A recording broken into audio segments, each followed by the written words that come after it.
Hello guys, good morning. Good morning sa lahat ng mga nandito sa UAE, United Arab Emirates po. Malapit na po ang ngayong araw na to ang pagdating ng ating doktor na si Doc Atoy Alborida. Ano po, ngayon po Pizza 3, April 3. Mamaya po at sa mga naandyan sa Ras Al Khaimah ngayong April 5, be ready po kayo kasi dyan po gaganapin yung health forum, roadshow ni Doc Atoy.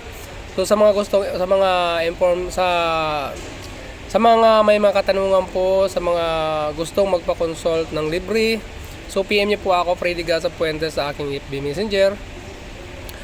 Alright, so para ma-guide ko po kayo kung saan po kayo dapat o anong link ang yung ma-fill upan para nang sa ganun po ay tuloy-tuloy po yung application form niyo sa consultation, para sa consultation ng iyong kalusugan. Kung may mga tanungan po, so PM niyo po ako. Ito po yung ang address po sa Ras Al Khaimah dito sa UAE.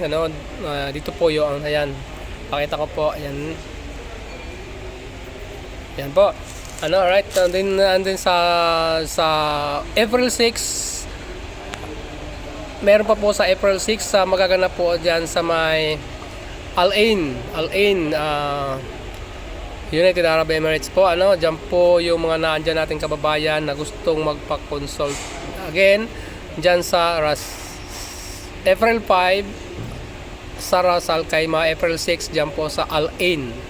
2 PM onward po, kailangan po nandiyan po tayo at andito po yung address. Touch ko po dito sa aking video. Alright. So PM nyo rin po ako sa aking FB kung kayo po ay may mga katanungan at magpa-guide kung paano makapunta at saan lugar, kung paano at sino mag-assist po sa inyo para may assist po kayo ng maayos. Okay po mga kabayan.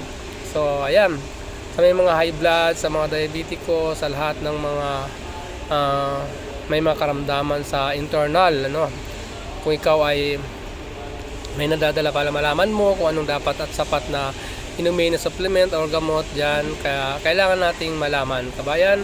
So to God be the glory. PM niyo po ako now na. Alright.